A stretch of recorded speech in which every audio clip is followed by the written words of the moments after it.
সময় গড়ানোর সঙ্গে সঙ্গে ঘোষণা করা হয় একের পর এক আসনের ফল। রাজ্যে রাজ্যে আনন্দ উল্লাসে মেতে ওঠেন বিজয়ী প্রার্থীর সমর্থকরা। ভারত জুড়েই এই চিত্র।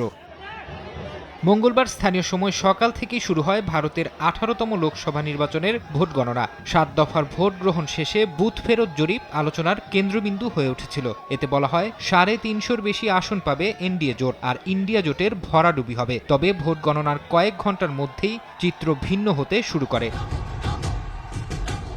এবারের লোকসভা নির্বাচনে 400 আসনের জয়ের যে স্বপ্ন দেখেছিলেন ভারতের প্রধানমন্ত্রী নরেন্দ্র মোদী, তা থেকে অনেকটা দূরেই রয়ে গেল তার দল। কংগ্রেসের নেতৃত্বাধীন ইন্ডিয়া জোটের বিস্ময়কর ফলাফলে ভূমিধস বিজয়ের স্বপ্ন পূরণ হল না মোদীর। যদিও নিজের আসন বারাণসীতে বিশাল জয় পেয়েছেন ভারতের প্রধানমন্ত্রী। নিজের নিকটতম প্রতিদ্বন্দ্বী কংগ্রেসের অজয় রায়ের চেয়ে 1.5 লাখের বেশি ভোট পেয়েছেন তিনি। কিন্তু 2019 সালের লোকসভা নির্বাচনে মোদী জিতেছিলেন 6.5 লাখের বেশি ভোটের ব্যবধানে।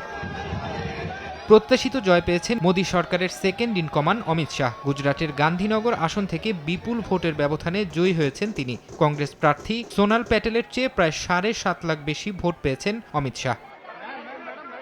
পাপ্পু শেহজাদে, এমন অনেক বিশেষণে বারবার বিজেপি নেতাদের তীরে বিদ্ধ হয়েছেন রাহুল গান্ধী। এমনকি প্রধানমন্ত্রী নরেন্দ্র মোদীও রাহুলকে বারবার এভাবে ব্যঙ্গ বিদ্রুপ করেছেন। তবে বছরের পর বছর ধরে বিজেপির উপহাসের জবাব ভোটেই দিয়েছেন কংগ্রেস নেতা। কেরালার ওয়েনাড আসন থেকে জয় পেয়েছেন রাহুল। এই আসনে তিনি নিকটতম প্রতিদ্বন্দ্বী কমিউনিস্ট পার্টি অব ইন্ডিয়ার প্রার্থী অ্যানি রাজার চেয়ে 3,64,422 ভোট বেশি পেয়েছেন। উত্তরপ্রদেশের রায়বেরেলি আসন থেকেও জয়লাভ করেছেন কংগ্রেস নেতা।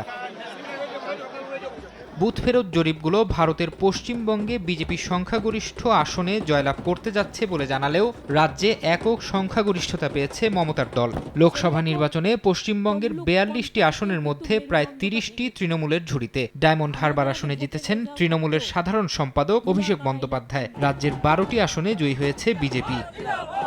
ফরহাদ চৌধুরী, সময় সংবাদ।